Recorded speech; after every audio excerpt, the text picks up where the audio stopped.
Сәлеметсіздер ме балалар? Сәлеметсіз. Қазір бізде қазақ тілі. Сонымен сабағымызды бастамас бұрын біз түгенделіп алайық. Сабақта көп жоқ, бәріміз түгендейік пе?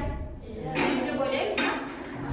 Әдеттегі сабағымызды біз топпен өтеміз, топқа бөлініп.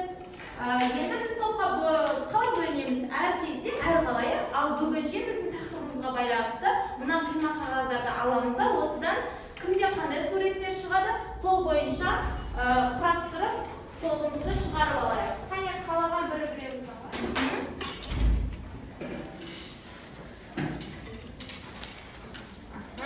екі топқа бір-бірімізге құрастырамыз енді. Қазір суретті құрастырсақ, мозаика әдісі бойынша суреттер шығады. Ал Інжудің қолында бәйтеректің суреті басталып, осы жерге бәйтеректің суреті басталып.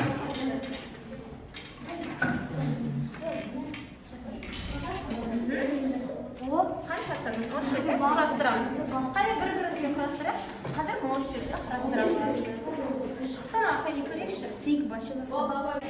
Бәйтеректің суреті шықты. Дене, сендердің топтарың аты бәйтерек болды. Жақсы. Амандасып бұрын бір жаңағы психологиялық ахуал, яғни көңіл-күйімізді кішкене көтеріңкі ретінде осы бір тәсілді істейік. Мен қазір айтамын, ал сендер соны қайталайсыңдар. Орнымыздан тұрайық та жүктасайық. Бір-бірімізге қарап. Бізге қарап. Сәлем достым, амандасамыз. Сәлем достым. Қолын беріп амандасамыз. Қол беріп амандасамыз. Сәлем. Сен қалайсың? Иықтарыңды қосамыз. Сен қалайсың? Қанеке аман? Жансая. Жақсы. Қайда болдың? Құлақтарын тартамыз. Қайда болдың? Қанеке. Мен сені сағындым. Қолдарын жүректеріне қоямыз. Сен келдің, қолдарын жаямыз. Қолдарын жаямыз. Жақсы болды, құшақтасамыз. Жақсы. Бүгінге біз сабағымызды бастаймыз. Біздің тобымыз бәйтерек тобымен қайнатып ғой, бүгінгі сабақта қатысатын болады. Ал сонымен кеттік. Мына видеороликті тамашалаймыз бәріміз. Қазіргі Астана байырғы Бозоқ қаласының заманға лайықталған мұрагері, яғни орта ғасырда Қыпшақ хандығының Бозоқ деп аталған жаңа Астана салу туралы елбасы 1992 жылы ойлағанын айтады. Бірақ идеясын экономика түзелгеннен кейін іске асыруды көздеп, жан баласына сырын ашпайды. Арада тек осы смайликтер арқылы бағалап отырамын. Сабақтың соңында осы смайликтер қай топтар көбірек болады, сол топ жеңімпаз болады. Түсінікті ме? Сонымен кеттік. Астана қаласы туралы не білдік, не білесің дейді жалпы. Астана қаласы атақты Есіл өзенінің ортасында орналасқан. Тағы да Астана біздің Қазақстанымыздың жүрегі, Еуропаның жүрегі. Ол Астана біздің Қазақстанның көркем қаласы. Ол Астанада жаңадан тұрғызылып жатқан ғимараттар өте көп. Жарайсың, керемет. Астананың ең көрікті жерлері деп қандай ғимараттарды айтуға болады? Кім қалай бақтыбек? Хан-Шатыр дейді. Бәйтерек. Сосын Экспоны айтуға болады. Сосын Қанеке.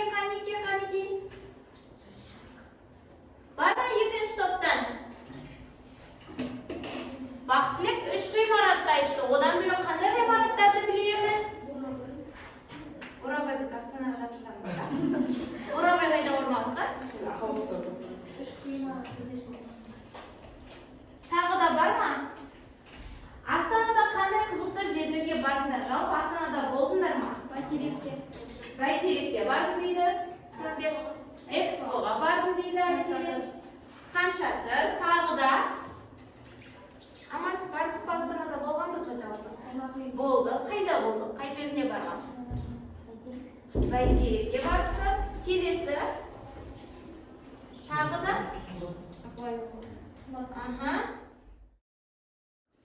Алау мұз айдыны, иә? Үлкен алау мұз айдыны бар. Жақсы, Астанада қандай спорт кешендері, мәдениет орындары бар, олар қалай аталады? Мен қазір ғана айттым біреуін. Алау спорт кешені мұз айдыны. Оның ішінде түрлі республикалық жарыстар ұйымдастырылады. Тек қана мұз айдыны емес, одан бөлек. Қай аймағында орналасыпты? Жаңа көрсетілді. өзенінің бойында. Енді Қазақстанның бірнеше аймаққа бөлінеді, сол қай аймағында орналасқан? Біз қай жақта тұрамыз? Қай аймақта тұрамыз біз? Оңтүстікте, солтүстік. Жақсы, солтүстік шығысында орналасқан. Сізде берген Ахман, Жұқанан, Әгіршік, тосып отырмын, чай, зың-зың, ертемен ерте тұрып аула сыпыру, не хабар, қой шеш, низат. Ал осы сөздерден кім не байқады? Біз осы сөздердің қайсысын қолданамыз? Ал Мұрат, біз қай сөздерді бізге таныс осы ішінде? Жұқанан, чай. Жұқанан деген таныс ба, біз айтамыз ба сол? Көп күнде қолданасың ба сол сөзді? Зың-зың, сосын? Ертемен тұрып аула сыпыр. Ал зың-зың дейді, оны кім қолданады? Қайда қолданылады? Не себепті сол сөзді қолданылады? Оңтүстікте қолданады дейді. Жақсы. Ертемен тұрып аула сыпыру дегенді біз кімге бейімдеп айта аламыз? Оңтүстікте қолданамыз деді. Я? Келінге, жақсы. Ал ертемен тұрып аула сыпырады ма басқа жақтағы келіндер? Жоқ, сыпырмайды. Демек, чай деген біз айтамыз ба? Чай деп айтамыз ба? Күтіп отырмын, бірақ біз осыны айтамыз ба? Әгіршік деген не екен? Таныс ба осы сөз? Әгіршік? Таныс емес пе? Бізде бұны не дейді? Қияр. Бәдірең қияр дейді. Әгіршік деген бізде айтылмайды, бұл шығыста және батыста айтылатын сөз екен. Жұқанан? Жоқ, қамыр, біздегі қамыр тамақ 5 бармақты айтады, оның бәрін біз қайда қолданамыз? Орал, батыс жақта қолданып осы сөздер. Демек, біз бұл суреттерді не үшін айттық, бұл сөздерді не үшін айттық деп ойлаймыз, бұның барлығы неге жатады екен? Диалект сөздерге. Керемет, яғни бүгінгі өтілетін біздің сабағымыз диалект сөздер. Біз лексиканың ішінде кірме сөздерді, термин сөздерді, жаңа сөздерді өттік, ал бүгінгі өтілетін сабағымыз біздің диалект сөздер. Диалект сөздер дегеніміз белгілі бір аймақта қолданылатын, жергілікті тұрғындардың қолданылатын сөздері. Алып кеттік. Шалбар, сым, белбеу. Бізде шалбар дейді. Батыс өңірде не дейді екен? Сым дейді. Солтүстік жақта кейбіреулері белбеу дейді. Ал белбеу деген біздегі осы белімізде бар екен белбеуді айтады. А бірақтан ол жақта шалбарды солай айтылады екен. Ал мұғалім деген сөзді қарақшы. Мұғалім бізде емес, мұғалім бізде апай дейді. Дұрыс па? Оңтүстікте апай дейді. Таразда әпке дейді екен. Оқытушы деп солтүстікте айтылады. Ұстаз деп те, мұғалім деп те, шығыста және де Павлодар қаласы сол жақта солтүстікте айтылады екен. Көрдік пе? Біздің ешқайсысы біз айтпайтын апай дейміз ғой, ал енді мынаған назар аударайық. Мынау не? Біздегі леген. Бірақ осы екеуі бізде екі түрлі айтылады. Мынау леген, мынау тазик. Ал Павлодар қаласында леген дегенді олар не дейді екен? Тазик дейді екенді, ал тазикті леген дейді екен. Қызының есі тұқым. Оңтүстіктің тілімен айтқанда ол тұқым. Бірақ басқа жақта бұны жұмыртқа дейді. Тұқым деген ол жақ түсінбейді.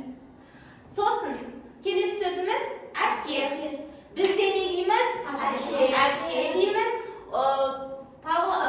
Шығыс жақта әпкелерін апай дейді. Әпке деп бер қардай неде айтылады? Астанада да тәте мен әпкені көбірек қолданады. Тәте деп көбірек бізде қай жақ қолданады екен? Алматы қолданады екен. Түсінуіміз бойынша бағалайықшы бас бармақ арқылы. Барлығымыз түсінсек, осы бас бармақты көрсетеміз. Қатты түсінбесек, мүлдем түсінбесек, астына қарай көрсетеміз. Ал орташа түсінсек, жарына қарай көрсетейікші. Қанекей, барлығымыз бірден қолды көтереміз. Жақсы, Kelesi. Rahmet. Kelesi bizde.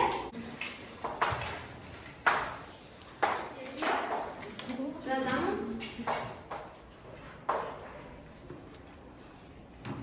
Dördüncü tavsırmada kitabımızda var. Tümendeki diyalekt sözler tiye bolgan jüpkölükten öz turaqtarına жеткиз deydi. Үлгі ретінде көрсетілген Birincini bu nusxasını alıp bargan, yani şapan, sım, ne degen so'sin? Bez taqlar. Yani osundaq kiyimlerdi osu jüpkölігіне тиеген. Қалғандарында nusxa tiyip шығамыз. Дәптерді орындаймыз, мен дәптерді тексеремін.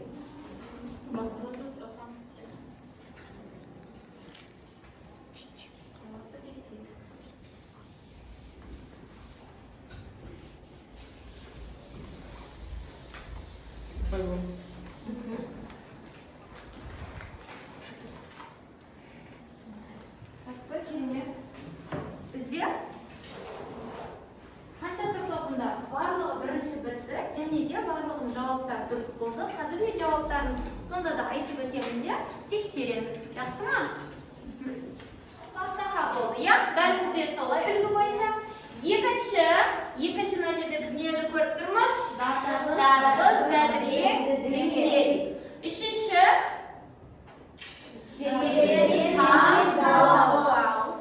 Төртінші яғни туыстарды көрсетіп тұр, мұнда үйді көрсетіп тұр, мұнда көкөністер көрсетіп тұр. Барлығымызда дәл осындай болып шықты, мен тексердім. Бесінші тапсырмада екі мәтін берілген. Қанша тобына бірінші мәтін тыңдаймыз. Екінші мәтін бәйтерек тобына. Топпен жұмыс жасаймыз енді.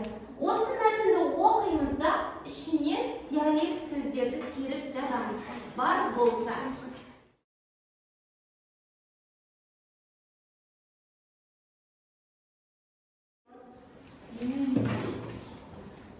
Мәтінді оқимыз. Я, екінші мәтін. Алып деп бізде үлкен дейді. Алып деп дөкөй дейді, сосын павлодар жақта, сосын нән дейді. Батыста, я, дәу деген, бізде дәу дейді. Я, топ, дайын. Бірінші мәтін бойынша, бастай берейші, бірінші мәтін бойынша алып, кеттік. Дауыстаймыз. Әйнек, терезе, Алып, әйнек. Әйнекті бір жақта қалай айтады? Терезе дейді. Келесі. алып, үлкен, Iya. еніп, Kırıp. Iya. Жақсы. Стоп. Кеттік.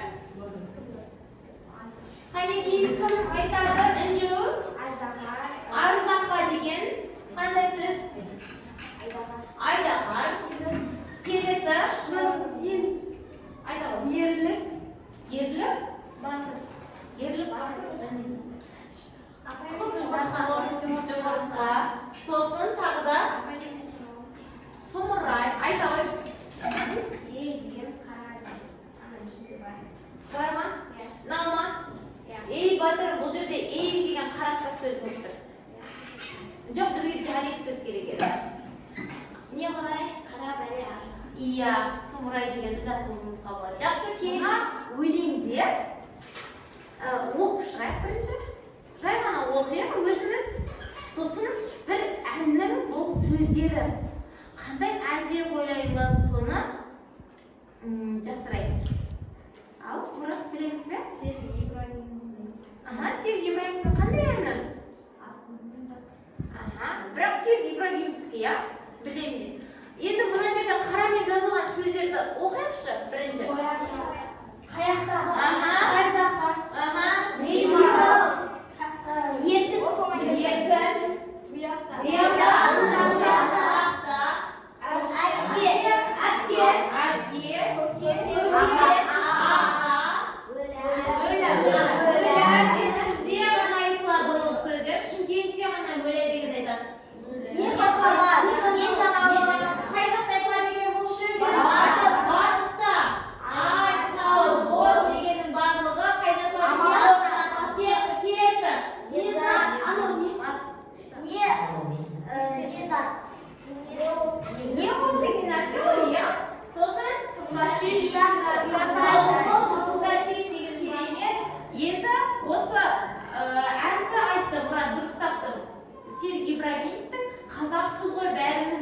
әні. Енді осы әнді барлығымыз шырқайық. Түсінікті ме? Серпілді сәтіміз.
Яғни, бұл топтың атауы қандай болды?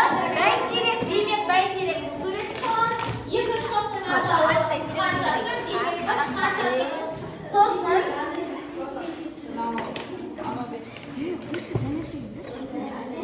Ой, наш аял неге шақырмадың ба? Аял әдем салады сурет.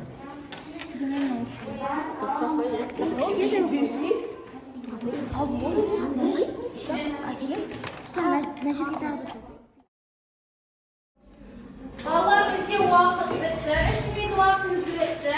Қанекей қай топ бітті екен? 2 оқушы қорғаймыз. Қанекей ортаға шығып 2 оқушы тақтадан қорғаймыз. 2 оқушы сәл топқа. Қанша тұрға ұқсаған ба? Ұқсаған. Ал енді қорғайықшы қанекей балалар. Бәйтерек туралы кішігірім біз мәлімет айтайық, сендерде сондайыз ал. Ал кеттік. Бұл қаншатыр сырты түгелдей әйнектен қоршалған. Жанында ғимараттар бар. Және де ашық аспан астында. Бұл жерде біз жанында ағаштарды көріп тұрмыз. Қаншатырда жалпы болдық па қаншатырда өзіміз? Оның ішінде не бар екен? Білеміз бе? Ойын-сауық бар. Көптеген жақсы, керемет. Ал бірінші топ, екінші топқа берер балымыз қанша бал? Көрсетейікші. Бас бармаған сізде көрсетейікші қанекей. Жақсы, менің беретін балым осы. Ал кеттік екінші топ кім? Бәйтеректің ішінде Назарбаевтың қолы бар. Және де оған бар қолын қойып тілегін айтсаң, ол орындалады деп айтылады. Бәйтеректің мынандай жерлері темірден жасалған. Неше қабаттан тұрады бәйтерек? Метрі қанша білеміз бе? Қанша метр биіктігі? 97 метр. Жақсы, керемет. Бұның өзінің легендасы бар. Бұл негізінде гнездода, а ортасында жұмыртқа.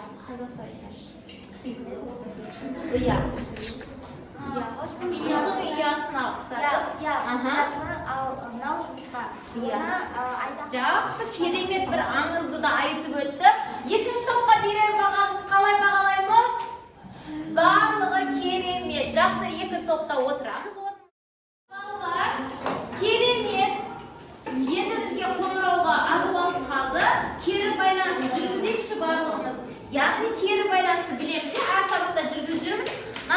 сабақтың түсінген, түсінбегеніміз туралы, сабақтың қалай өткені туралы алып, осында жабыстырамыз. Балалар, түсінікті сабақ керемет өтті десе, жазуға кеп жабыстырайық. Қанекей, алып кеттік. Қанекей.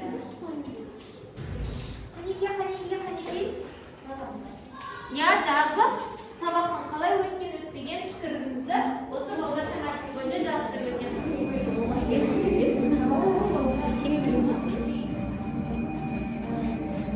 Қанекей тағы да сары дейді, жасыл дейді.